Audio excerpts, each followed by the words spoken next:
Good morning, day 50. Happy Saturday.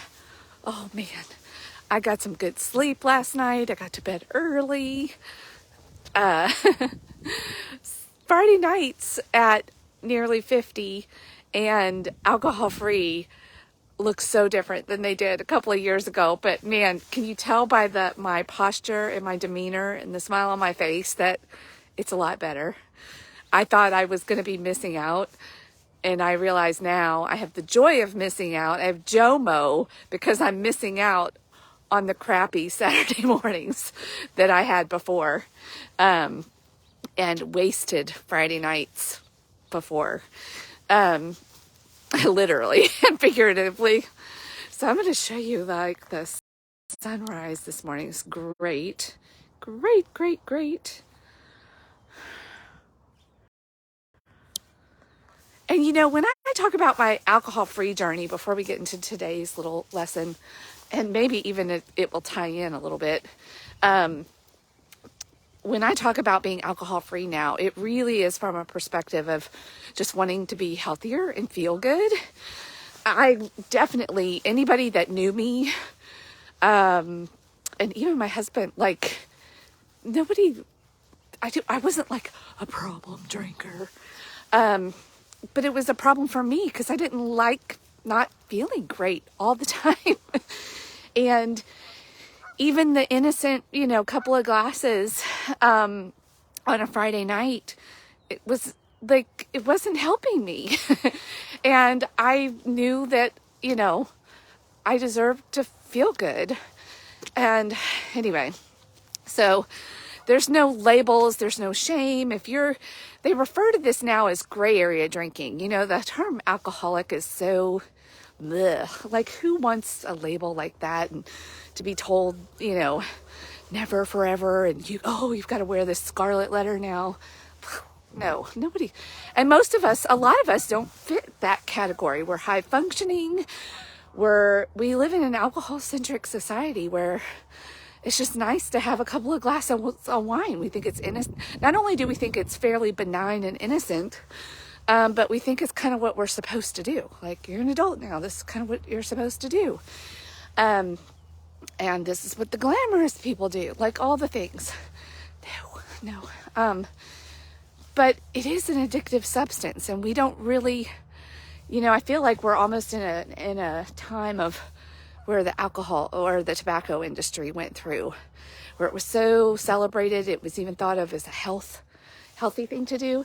And then people started waking up to, like, wait a minute, this isn't helping us. And of course we've got big alcohol. Anyway, I don't want to go too much into that. If you identify with me, like, you're just drinking a couple of glasses of wine at night, whether it's daily or, on the weekends or whatever, and you just don't love how you feel the next morning, like, this is where it's at. This is where it's at. You're not going to miss anything. But maybe it will tie into today's. So I was reading 1 Samuel chapters 5 and 6. It was kind of like reading the scene of an Indiana Jones movie. One of my favorite movies. I'm an archaeology nut and history nut. But the Philistines stole the Ark of the Covenant. And okay, so first, before I dive into this, the title of today, or the theme that came out in my mind of the reading, was the risk of making sure. Can you identify? Like, I can think of a lot of times where I kind of spun my wheels, overthinking things, or trying to check with all the parties involved, make sure we're all on the same page, making sure. But when I knew better, or when somebody else maybe knew better, but you're all involved and it affects people, and we can overthink things instead of just doing or not doing something. Well, that's the situation that all of these folks kind of found themselves in. It was, so they were like celebrating, like, whoa, we conquered the Israelites. They killed like 30,000 of them. Like, think about that. Like, but they got the possession of the Ark of the Covenant. The Israelites are like tearing their clothes and, weeping and mourning, and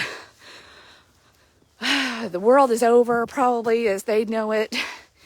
And the Philistines, though, start having trouble.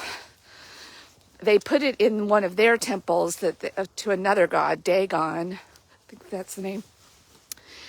And the idol that they had made of Dagon was when they put the ark in the temple and they came to check on it the next morning, the idol of Dagon was like face down on the floor in front of the ark.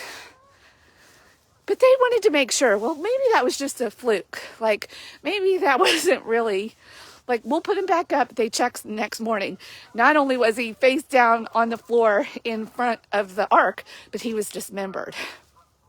The idol itself, they had broken, or God broke it, and put pieces on the threshold, and then the body was face down in front of the ark. Woo, woo. See, it's like Indiana Jones. And then they were like, well, this isn't good. Then they also started having a disease, a pandemic of boils or tumors. They call them tumors. And then, of course, because of all the sickness and death, rats came. So it could have been the bubonic plague, some historians think. And so they, rather than just giving it back to the Israelites at that time, they wanted to make sure, well, maybe this is just a coincidence. Let's send it over to one of our other Philistine towns of Gath. And so it goes there for a while. Same thing happens. Like, okay, let's make sure. They send it to another town. Same thing happens. So then they collectively, somebody with some wisdom in all of these, moves of the ark was like, hey, let's not be stupid like the Egyptians and wait until we're completely destroyed and begging for the Israelites to, hey, Marie. And when we're begging for the Israelites to take this thing back. Let's we know better. But no. They had to make sure one more time. And they came up with this foolproof plan to prove and to make sure that they tied two cows they made a wagon, tied two cows to it that had never been worked before or yoked, and who also had just given birth and had babies, and they pinned them up. And I think the theory behind that is, like, number one, they have no memory of where to go and even how to work and carry a wagon. But if this isn't a real thing, their instincts as mamas is to go take care of their babies. So if they don't do that and they take it right back to the Israelites, then we'll know. Then we have made sure that this is really the hand of God. Actually, it's kind of a smart plan, but they knew better. They risked and lost so many lives in this process of making sure. Can y'all identify? Have you done that before? Where in hindsight, that's, maybe I could have named this also. Hindsight is 20/20, right? Woulda, coulda, shoulda, all the things that we talk about. And boy, I had so many stories to tell about this, but I don't know if I can pick just one. Okay, but the story doesn't end there. It goes back to the Israelites, and of course they included some gifts of please forgive us, and made idols, gold things of rats and tumors. Ugh. Anyway, to kind of repent and say they were sorry and please forgive us, God of Israel. It didn't turn them to want to worship the God of Israel, but they wanted to get the heck away from us. So the people of Israel receive it back, and then a few people there are like, let's make sure. And they looked inside the ark, and 70 men died. Like, again, like, isn't that like Indiana Jones right there? Hey, Teresa. So everywhere in these two little chapters, we've got humans doubting what they know to be true and doing things, to prove their logical minds, or like just to make sure. Let's just make sure before we do something, even though they know better. Do you do that? I do it. Or maybe you're in a part of a group, like it's hard not to do it as humans. So I don't know what the real lesson is here, other than if there are times when you just know, and you're making excuses and finding ways to make sure. Maybe it's something you don't want to do that God's asking you to do. Maybe it's doing something that just seems scary and you're like, I don't know, God. Like, I could have done that with this. Like, what the heck? Posting on Facebook every day? What the heck? Like, this is kind of a weird thing for me to just all of a sudden start doing. But I decided to stop making sure. There was about a year there or a couple of years where an idea of something, doing something in the morning to encourage people, to encourage myself, has been a thing where I, was like, well, let's make sure. Let's make sure. Oh. So when I knew better, so who knows, like, things happen the way they happen, but there are times, and now having this new experience, even to circle back to my alcohol-free journey, like, how many years did I spend in, is this really that bad? Do I really feel that bad? Well, I think I do, but then if I stop, are people going to be uncomfortable around me? Am I going to be uncomfortable around people? Will life be no fun anymore? What if? And I had to go like alcohol free for just a few short stints here and there to kind of experiment, make sure. Is this really what you want, Felicia? Even though in my heart, I knew that I did, and I was watching people like me talk about it. Now talk about it, and really wanting what they had, getting up early in the morning and, going out for runs and having energy. Like, I wanted that, but I had to make sure. I spent so much time and energy dipping my toes in the water, taking them out. Like, I don't know. If I do this, then people are going to think this about me or think that about me. And you know what? People are going to effing think whatever they want. I have no control over what people think or don't think about me. And I was caring more about them than me. Or even, my relationship with God. Like, I was, we talked a little bit about that yesterday, right? That was Eli's problem. He was honoring the feelings of his sons and his relationship with his sons before God. And that's when I was like, okay, this has got to be done. Like, I've spent enough time making sure. We've got to do the thing.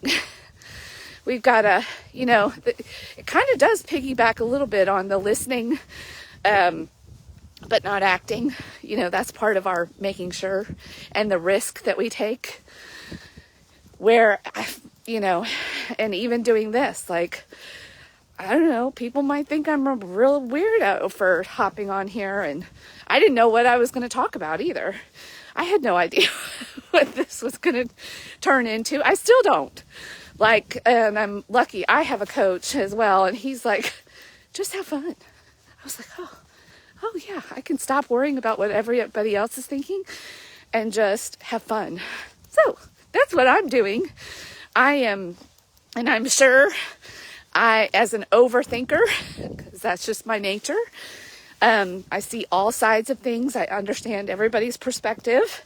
So it's really hard for me sometimes to know what the right thing is to do, who's right, or, all the things.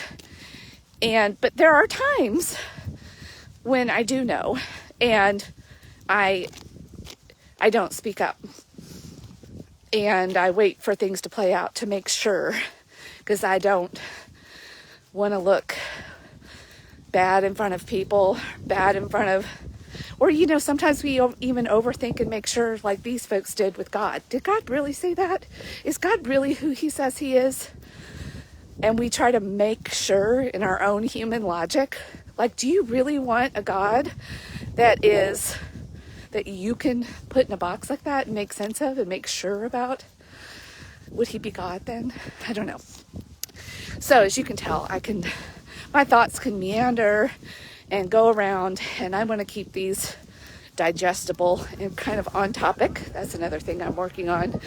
So I'm going to end it there and just ask you can read these passages yourself and meditate on them and pray and see if God says something similar to you.